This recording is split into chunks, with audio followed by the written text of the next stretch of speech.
जैसे कि आप सभी जानते हैं, सच की हमेशा जीत होती है और हमारी एक छोटी सी प्रयास आप तक बड़ी खबर पहुंचाती है। तो स्वागत करते हैं आप सभी का STS न्यूज़ चैनल पर। आगे बढ़ने से पहले आप इस वीडियो को लाइक और चैनल को सब्सक्राइब जरूर कर ले और साथ में बेल आइकन भी प्रेस कर ले। चलिए बढ़ते हैं खबरों की ओर। और आप किस राज्य शहर से न्यूज को देख रहे हैं, कमेंट में जरूर लिखिए।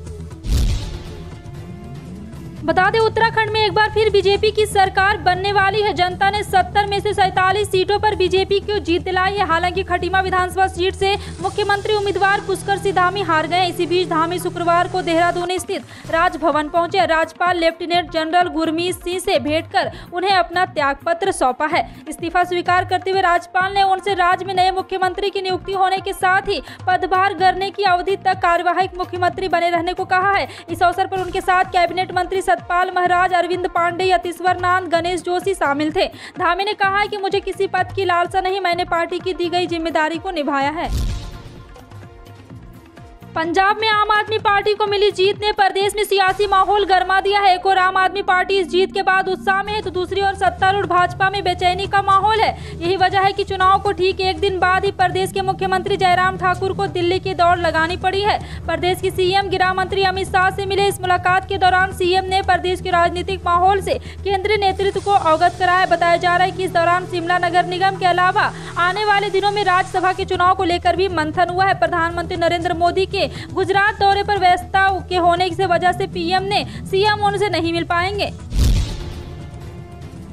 उत्तर प्रदेश विधानसभा चुनाव के नतीजे आ गए। भाजपा ने शानदार प्रदर्शन करते हुए 255 सीटें हासिल कर ली है, जबकि अपने गठबंधन के सहयोगी के साथ उसकी सीटें 273 हो रही है। उत्तर प्रदेश में सरकार बनाने के लिए 203 विधायकों की जरूरत होती है। भाजपा ने उसे हासिल कर लिया है। चुनाव से ठीक पहले भाजपा के खिलाफ बगावत करने वाले स्वामी प्रसाद मौर्य भी फजील नगर से चुनाव हार गए। योगी सरकार में मंत्री रहे स्वामी प्रसाद मौर्य को अखिलेश यादव ने कुशीनगर के फजील नगर विधानसभा सीट से समाजवादी पार्टी का टिकट दिया था।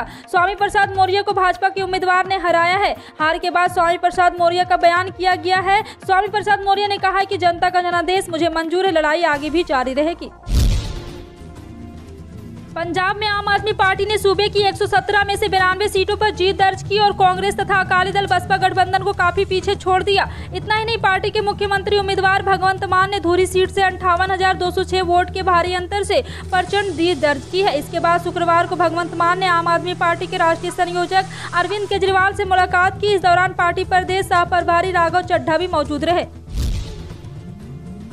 5 राज्यों में विधानसभा चुनाव के नतीजे आ चुके हैं। इन विधानसभा चुनाव में 4 राज्यों में भाजपा की जीत हुई, जबकि पंजाब में आम आदमी पार्टी का परचम लहराया। उत्तर प्रदेश में भाजपा की जीत के बाद से एक बार फिर से ईवीएम सुर्खियों में आ गया है। ईवीएम को लेकर तृणमूल कांग्रेस की अध्यक्ष ममता बनर्जी ने सवाल उठाने शुरू कर दिए हैं। ममता बनर्जी ने अपनी पहली प्रतिक्रिया देते हुए कहा है कि उत्तर प्रदेश में वोटों की लूट हुई है। उन्होंने कहा है कि इलेक्ट्रॉनिक वोटिंग मशीन फॉरेंसिक जाँच होनी चाहिए। ममता बनर्जी ने विपक्ष से एकजुट होने की भी अपील की। ममता ने कहा है कि ईवीएम की लूट हुई। समाजवादी पार्टी प्रमुख अखिलेश यादव निराश नहीं होना चाहिए, उन्हें ईवीएम मशीन के फॉरेंसिक जांच करानी चाहिए। अखिलेश यादव का वोट प्रतिशत इस बार 20 से बढ़कर 35 हो गया है।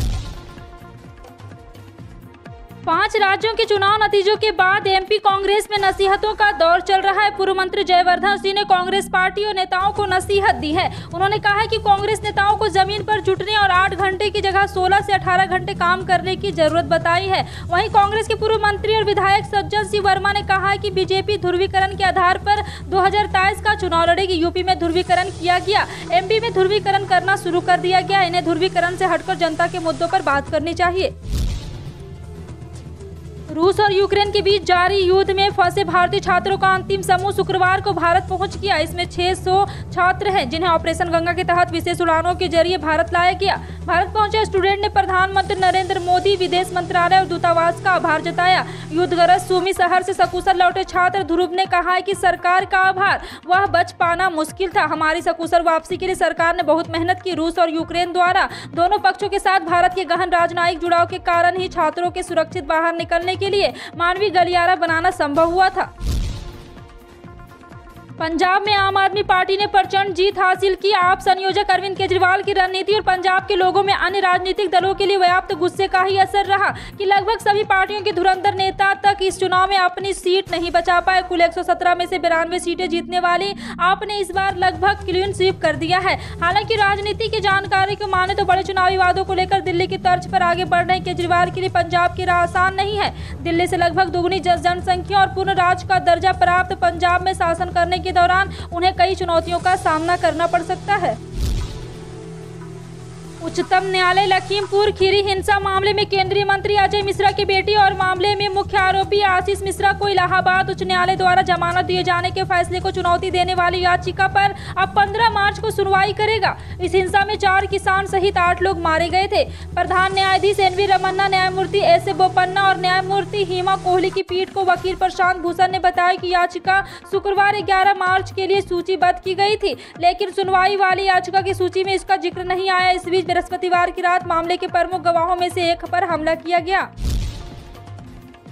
पश्चिम बंगाल सरकार के वित्त राज्य मंत्री चंद्रिमा भट्टाचार्य के द्वारा शुक्रवार को विधानसभा में वित्त वर्ष 2022 से 23 के लिए 3.21 लाख करोड़ रुपए का बजट पेश किया। इस दौरान विपक्षी पार्टी बीजेपी ने बजट का बहिष्कार करते हुए सदन से वॉकआउट किया। बंगाल सरकार ने अगले वित्त वर्ष के लिए 1,98,047 करोड़ रुपए के राजस्व का अनुमान जताया, जबकि सरकार करीब 1,14,958 करोड़ रुपए सार्वजनिक ऋण जरिए जुटाने का प्रस्ताव रखा है। भारतीय जनता पार्टी ने उत्तर प्रदेश विधानसभा चुनाव में जीत दर्ज कर ली है, लेकिन आपको बता दें कि भाजपा ने कई जिलों में क्लीन स्वीप किया। हालांकि कुछ जिलों में भाजपा को तगड़े झटके भी लगे हैं। पूर्वांचल में एक तरफ बसपा की जमीन दरकने लगी है तो दूसरी ओर भाजपा को समाजवादी पार्टी ने जबरदस्त झटके दिए। गाजीपुर, आजमगढ़ की सभी सीटों पर सपा गठबंधन ने कब्जा कर लिया। उत्तर प्रदेश विधानसभा चुनाव में भाजपा ने प्रचंड जीत के साथ सत्ता में वापसी की है। मतगणना से पहले सूबे में वाराणसी सहित कई जगहों पर ईवीएम को लेकर काफी बवाल हुआ।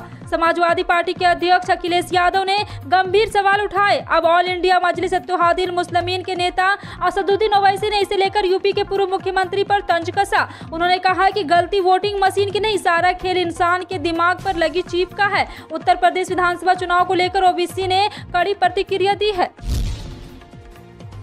झारखंड में भी विकासशील इंसान पार्टी की एंट्री हो गई है। बिहार के पशुपालन और मत्स्य संसाधन मंत्री तथा विकासशील इंसान पार्टी के संस्थापक मुकेश साहनी ने शुक्रवार को झारखंड की राजधानी रांची में कहा है कि वे झारखंड सत्ता की नहीं, निषादों और अति पिछड़ों के हकों और अधिकार की लड़ाई लड़ने आए हैं। VIP की उन्होंने झारखंड में भी आधिकारिक तौर पर लॉन्च किया है। साहनी ने झारखंड पहुंचने के बाद भगवान बिरसा मुंडा, जननायक कर्पूरी ठाकुर की प्रतिमा पर माल्यार्पण कर उन्हें नमन किया और फिर VIP को झारखंड में शुभारंभ करते हुए पार्टी कार्यालय का उद्घाटन किया। उत्तर प्रदेश, उत्तराखंड, मणिपुर, गोवा में बीजेपी सरकार की वापसी और पंजाब में कांग्रेस की विदाई हो चुकी है। चुनाव नतीजों के घरेलू LPG सिलेंडर के महंगे होने की आशंकाओं के बीच आप 633.50 रुपये में LPG सिलेंडर घर ला सकते हैं, क्योंकि रुपये में भी LPG सिलेंडर घर ला सकते हैं। और आपको बता दें कि LPG सिलेंडर दिल्ली में अभी 900 रुपये में मिल रहा है, आने वाले दिनों में 1000 का भी हो सकता है। वहीं बीजेपी के संकल्प पत्र के मुताबिक उज्ज्वला कनेक्शन पर हर साल 2 मुफ्त गैस सिलेंडर होली और दिवाली पर दिए जाएंगे। अब देखना है कि इस होली पर मुफ्त सिलेंडर मिलेगा या नहीं। पिछले 2-3 दिनों से बिगड़े हुए मौसम ने किसानों की नींद उड़ा रखी है। अंधड़ बारिश और ओलों की मार से जिले में किसानों की खेत में खड़ी फसलों को व्यापक नुकसान हुआ है। तेज अंधड़ के साथ हुई ओलावृष्टि से खेत में लगा पॉली हाउस क्षतिग्रस्त हो गया। अंतः बेमौसम बारिश ने सहित आसपास के ग्रामीण क्षेत्र में भी किसान के अरमान धो दिए। बारिश के साथ आंधी चलने से कई खेतों में खड़ी रबी फसल आड़ी पड़ गई। जी हां, आपको बता दें कि घाटा खेड़ी के सेमला सहित मावा, सोतला, रामपुरिया और कई जगहों पर यह नुकसान जाहिर हुआ है। और क्षेत्र के गांव घाट सहित आसपास के गांव में बुधवार रात को तेज हवाओं के साथ हल्की बारिश भी हुई। सोने और चांदी के दाम आज सस्ते हुए और सोना अपने बड़े अहम स्तर से नीचे चला गया। ग्लोबल तौर पर सोने के दाम में गिरावट आई है, जिसका असर गोल्ड और सिल्वर के रेट पर देखा जा रहा है। अंतर्राष्ट्रीय स्तर पर सोना और चांदी दोनों निचले स्तर पर कारोबार कर रहा है। और आपको बता दें कि मल्टी कमोडिटी एक्सचेंज पर सोने के दाम आज करीब 400 रुपये प्रति 10 ग्राम नीचे आए हैं। MCX पर सोने का अप्रैल वायदा 377 रुपये 0.71% की गिरावट के बाद 52,862 रुपये प्रति ग्राम पर कारोबार कर रहा है। सोना इस तरह 53,000 रुपये प्रति 10 ग्राम के स्तर से नीचे आ गया है। फिलहाल आपका इन सभी खबरों पर क्या कहना है, कमेंट सेक्शन में टाइप करके जरूर बताएं। पल पल की अपडेट जानने के लिए जुड़े रहें आप अपने NTS न्यूज चैनल से। मिलते हैं अगली बड़ी खबर में, तब तक के लिए जय हिंद।